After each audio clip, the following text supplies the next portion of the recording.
Hare Krishna everyone, and welcome to episode 105 of the Welsh Yogi Podcast.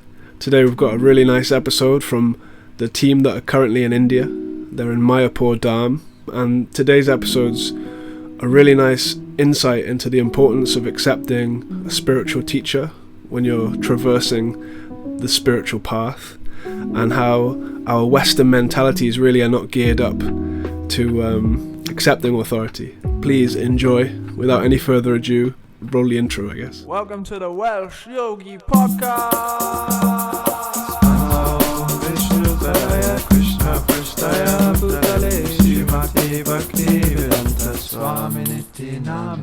Let's just get into it. Welcome to another episode of the Welsh Yogi Podcast. This is the India team from Sridham Mayapur.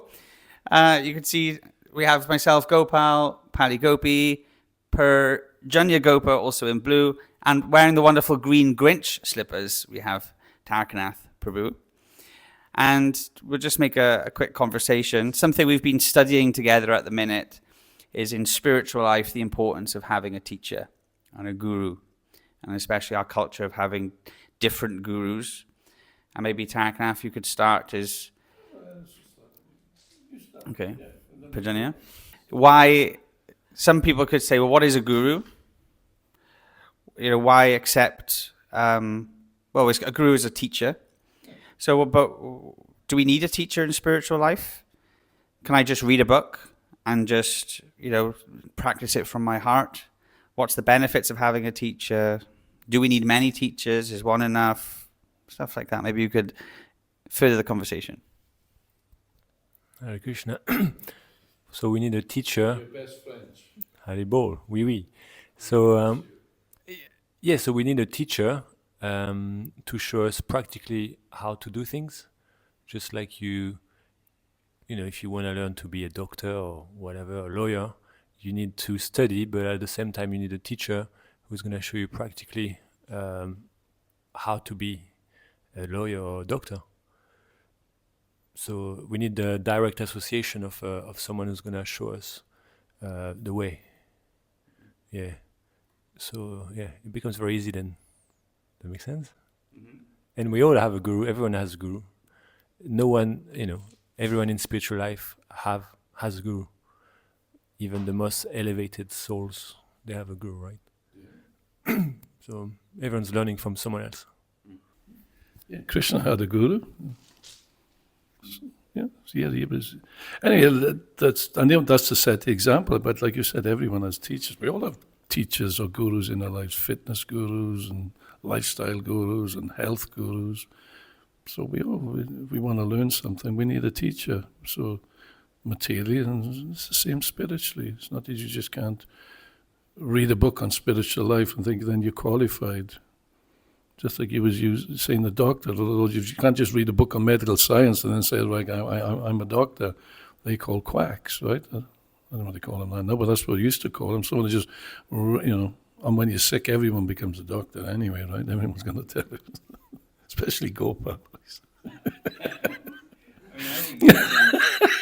think give some prime Ayurvedic knowledge. So everyone needs a teacher. That's the point. If you want to receive material knowledge, you have to have a teacher. You have to be, you have to get taught. You go to schools, colleges, whatever. And if you want to become a doctor, you go to the British Medical School, and then qualify. So spiritually also, we need. Where did you know? Otherwise, how are you receiving your knowledge? You can't. If you just say, "Well, I'm reading a book," well, then that's because I read a book on nuclear physics. Does that mean that I'm a nuclear physicist just because I've read? So it has to be given. Knowledge has to be received.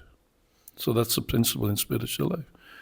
And Krishna says that Tadvani Prani Pratena Prani Prashnena everyone must receive from those who have knowledge. You want to become enlightened, you have to get knowledge from those who are enlightened.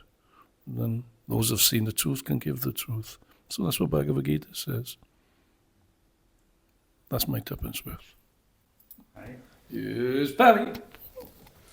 If we're feeling some kind of resistance to accepting a spiritual teacher or spiritual guidance, what does that mean for us? What's that showing to us? I mean, that resistance we all experience. That's the material energy. That's naturally that because we're conditioned or we're programmed in a particular way to think and do things, and then when something that comes along that it is I'm looking for this kind of, which is new to us, which is completely diametrically opposed to what we used to. Because you have to follow a roadmap for happiness. That's the thing. That's the thing. You either follow society's roadmap. They tell this is how you become happy in life. And so what does society tell? Where do you get your root? First of all, we take it in with our mother's milk. They'll tell you how to do your shoelaces, and we take in knowledge in. It's given to us. So then we want to become happy. Well, how do I become happy? Well, this is what society tells you to become happy. You go to work. First of all, you go to study. Then you work hard in school. You get your qualifications. You study for 15, 20 years or so. And then you go out with your qualifications and go make money, and then you become happy. Actually, interesting that I was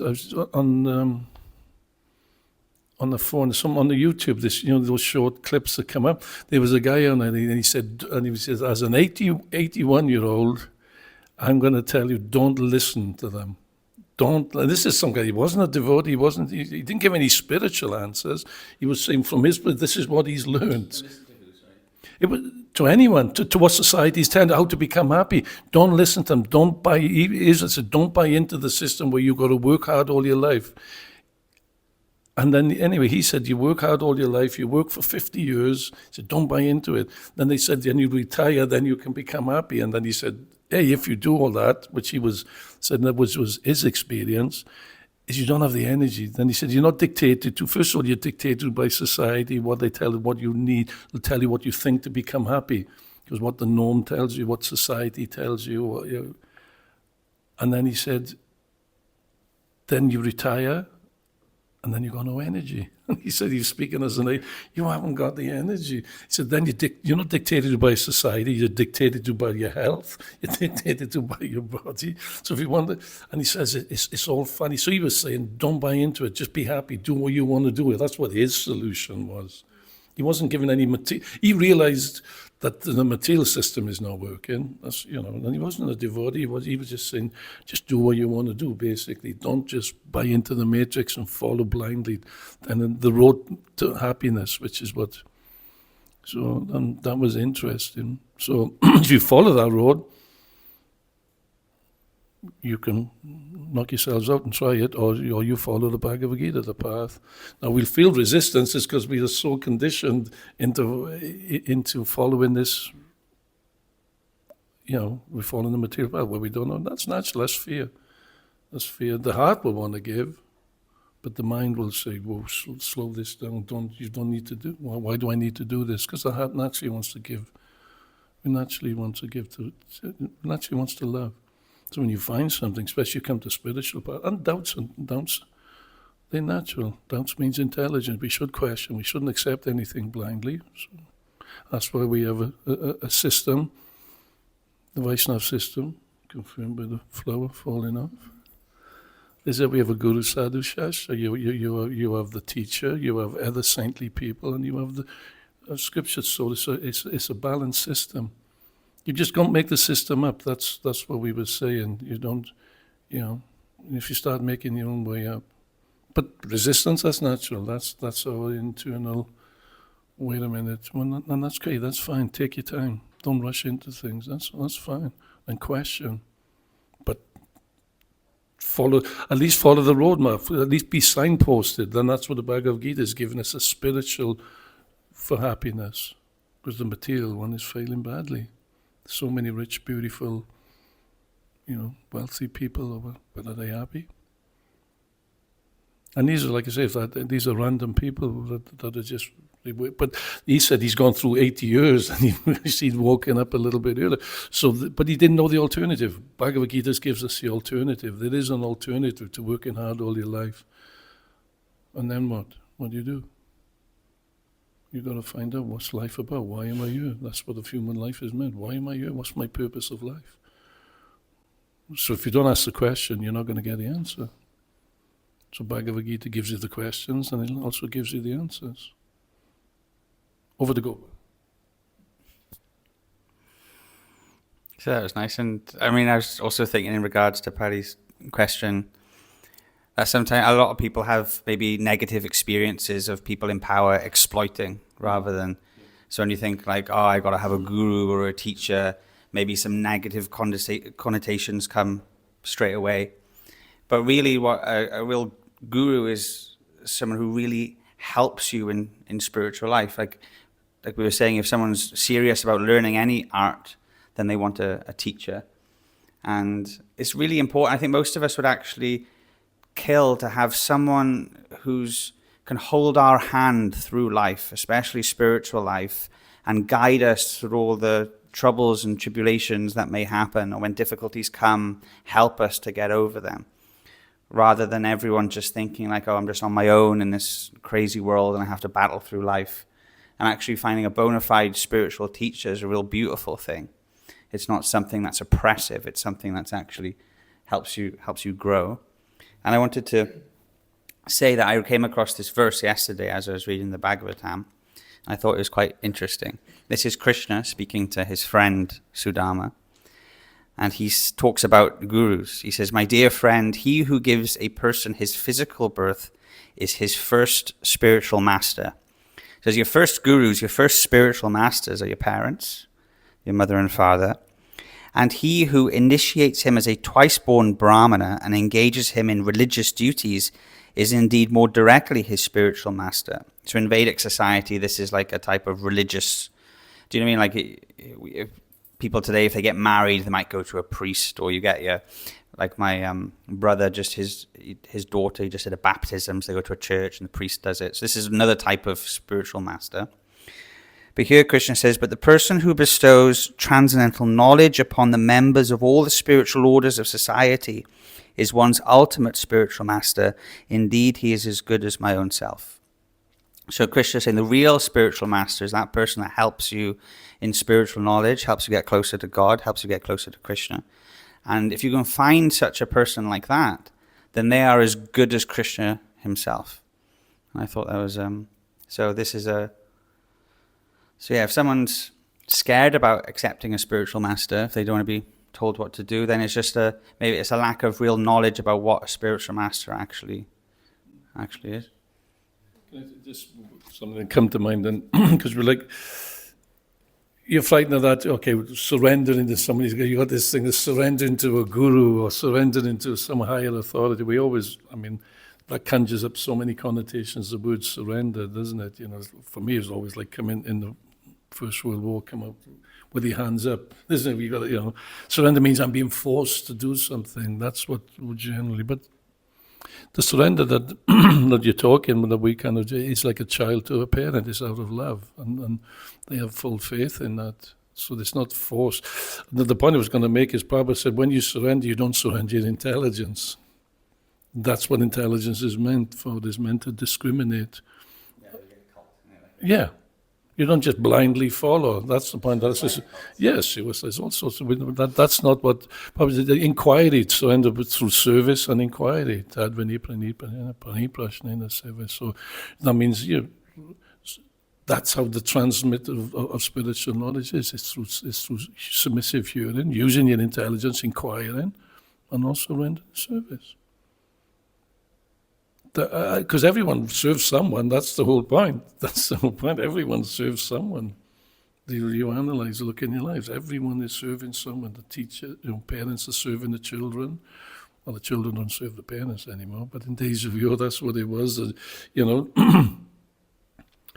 electric, the politicians are supposed to serve the people, the king. Everyone serves someone. The shopkeeper serves the customer. The husband's supposed to serve the wife, and vice versa. Everyone is serving someone. You can, so you got to find that person who you serve will give you that complete happiness and the complete love, the full satisfaction that we're looking for. Because no matter how much in the material world, there's always be the dissatisfaction, and everyone feels it. That's why we need a guru. That's why you need a teacher to guide us properly into who to serve. And it's but it doesn't mean blindly. That's what I'm saying. You don't surrender. You use your intelligence. That's why blind following isn't. That's intelligence. Doubts means intelligence. It means you question things. You should always question. Don't accept anything blindly. And then that removes that fear. Because that's our resistance, is our fear. We don't want to, I don't want to do this. Why should I do it? I don't want to give this up. I feel, we don't want to come out of our comfort, within our comfort zones. Within our comfort zones. I feel comfortable here, and it's frightening what happens if I come out? Well, June asked the same question, didn't he? What if I give everything and I don't make it? Do I just disperse like a river and cloud? So in spiritual life Krishna gives that. Whatever you do in this life, we'll take it with the next life, because it's connected to the soul, because it's spiritual. Anything you do material is left behind. But anything you do spiritually will go with you, because it's connected to you, to who you really are. So in the name of self-happiness, we don't even know who we are. So first of all, find out who you are. Who are you? Society doesn't tell you who you are, it tells you what you are, it tells you what to be, but it doesn't tell you who you are. Yeah, you can be a doctor, you can be a dentist, a nuclear physicist, whatever, but who are you? They don't tell you. Who are you? And what the problem at MIT, this big American, university, and he said, where is your department of the soul? And they didn't know how to react to Prabhupada. They thought he was joking, but Prabhupada said, why haven't you got a department of knowledge? You got chemistry, physics, or whatever it is, and mathematics, but there's nothing to tell about the soul. Nothing to say who you are. So that's what's the first step in spiritual life. The first awakening in spiritual life is you begin to kind of understand who you are. And I remember the first time when you begin to understand that you're not the body, and I'm not the mind, all your suffering comes from your body and your mind. So you start to feel relief. Oh, that's a relief. Because I'm not the body, I'm not the mind. It's not me that's suffering. So that's the first step. So you start immediately. You can feel it. You start to feel a relief. But for that, you've got to practice. That's what, it's not just words. We're not just saying, this is a roadmap, and if you have any map, you have to follow that map. Otherwise, you don't just look at a map, I know where to go, then close it. And then what's the point of having the knowledge? If knowledge is meant to take you, it's meant to take you somewhere. Pali. I was just wondering, as you're talking then about what are the, we're told we should take shelter of a spiritual teacher, a spiritual master. I'm just wondering, what do those responsibilities look like from that spiritual teacher? What, and then what's the expectations of someone who does take shelter? How does that relationship actually function and thrive? Next question, Parjanya, want to say something? Or not? I'll just do it. Oh, no. I think about it. I mean, I always. That's the next question. Yeah. No, she's in. I always quote this verse. It's in the Bhagavad Gita. I think I've mentioned it earlier. Krishna says you should accept a guru, tadvini parapatena prapashena. You should get the tattvadarshi to be those who've seen the truth. And it's a very oft quoted verse in spiritual circles. The verse after is not so well known, but I think in a lot of ways it may be more important because it talks about what is that truth that the spiritual master gives you. And Krishna says, Yagat Vanapanamo Hamivam Yashapandava, Yena Bhuti Anisheshani Jakshashir Matomai. Krishna says, once receiving this knowledge, you'll never fall into illusion ever again. And he says, this knowledge that the spiritual master is meant to give you is that by which you see every living being as part of Krishna. He says, you see that they are part of me, Krishna speaking, and that they are mine. So this knowledge that the spiritual master is meant to give the disciple is the seeing that everyone is belonging to Krishna, that everyone is a spirit soul, and they deserve this type of love and respect, and you should treat them as if they're part of Krishna. So therefore then it's the duty of the disciple to take this knowledge and to practice that in spiritual life. Practice what the spiritual master prescribes for the disciple in terms of a sadhana, spiritual practice. For us, it would be chanting the Hare Krishna Maha Mantra so many times a day. There's certain do's and do nots in order to give you the special circumstances that facilitate a genuine spiritual experience.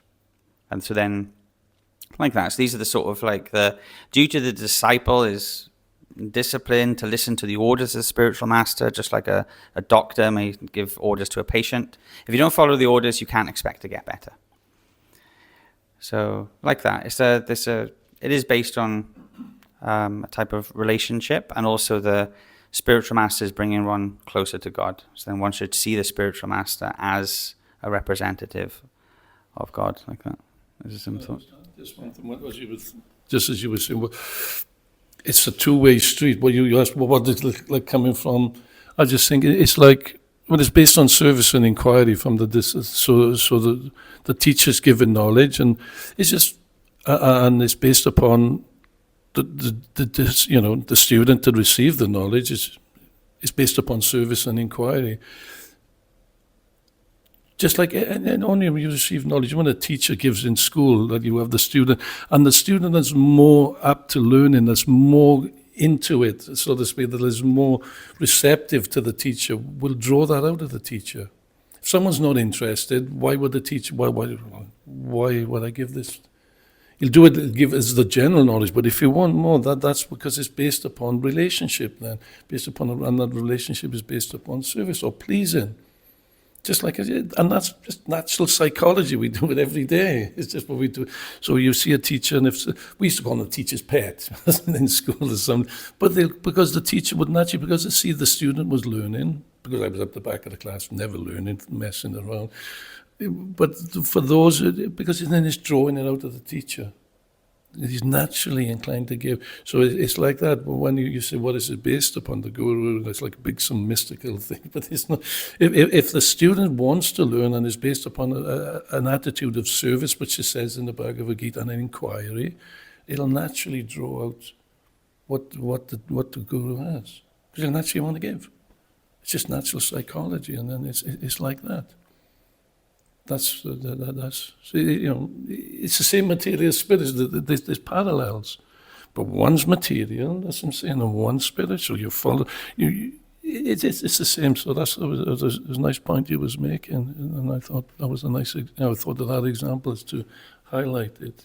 How we do it every day. This goes on in everyday life. This spiritual life is practical. It's not just some mystical thing you got to follow blindly, like some you're zombified, or something, you're all kind of, you don't have to think for yourself, for having a guru. No, that's nonsense. That's not what Bhagavad Gita teaches. So how do you get that knowledge? It's based upon that, the disciple or the student is based upon that service attitude and inquiry. Then the teacher will naturally want to give. So it's a nice point you're drawing out. She's on the roll today, love, isn't she?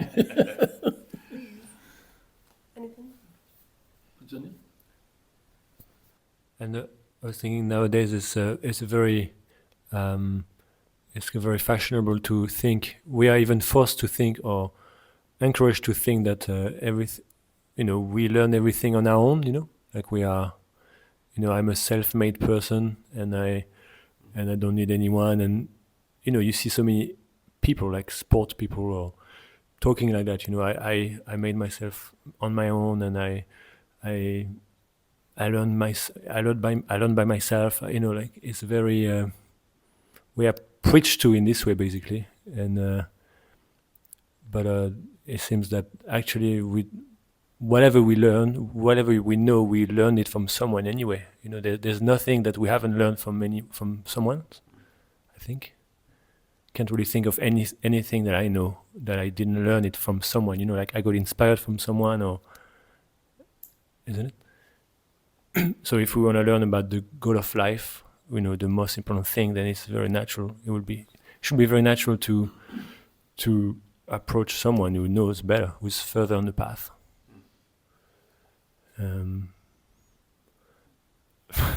Chanakya Pandit says, if you follow your own mind, if you follow your own interest, then you have a fool for the disciple. You're just following whatever you think about, whatever you just dream up without taking.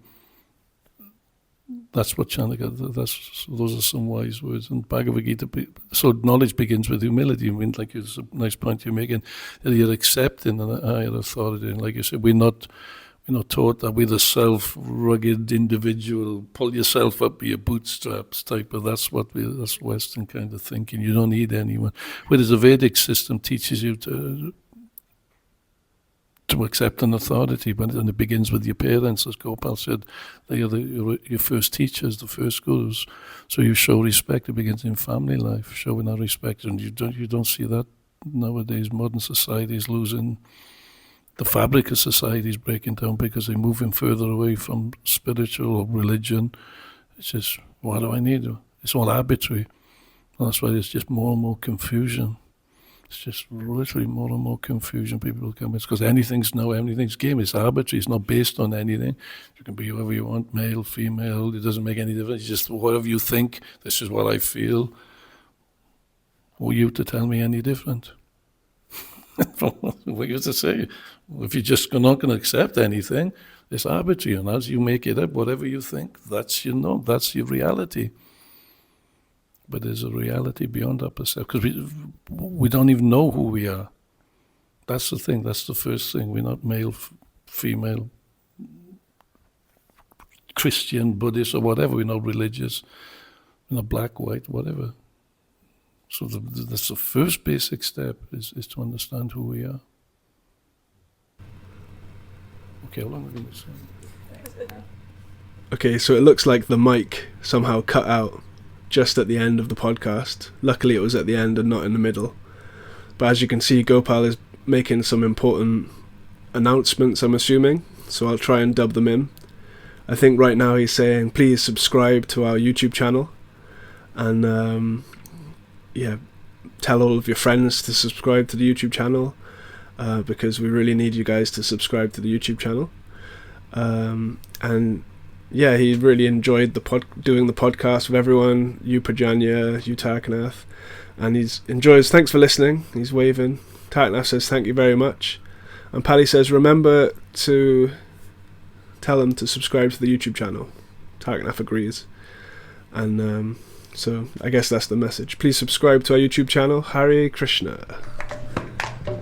Nama Om Vishnu Padaya Krishna Pristaya Bhutale Shrimate Bhakti Vedanta Swami Iti Namane Nama Om Vishnu Padaya Krishna Pristaya Bhutale Shrimate Bhakti Vedanta Swami Namaste Saraswati Devam Gauravani Pracharini Nirvishesha Shinyavari Pachacharya Satarini Namaste Saraswati Devam Gauravani Pracharini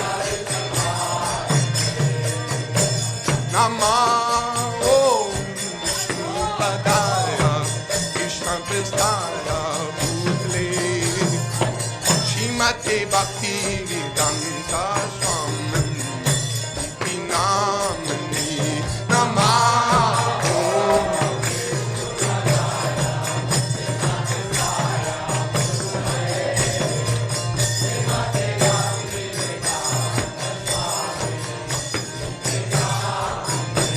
Namaste Saraswati Devam Gauravani Pracharini Nirvishesha Shinyavari Pachacharya Satarini Namaste Saraswati Devam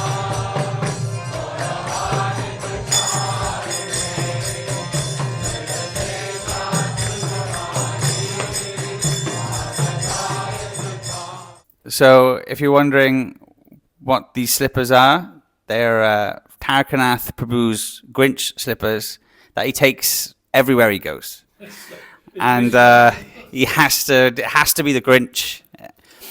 And that's just one of his little quirks that we all love him for. The practical reason is that Mishwani bought them, and because it's still pretty. When we was in Vrindavan, it was really cold, and the marble it's good in the winter. It holds the heat, but it's cold when it's cold. So it's to keep my little tootsies warm. That's all it is. Nothing more than some Grinch thing that you're rolling it into. Okay, and you could ask why the Grinch, but we'll leave that there.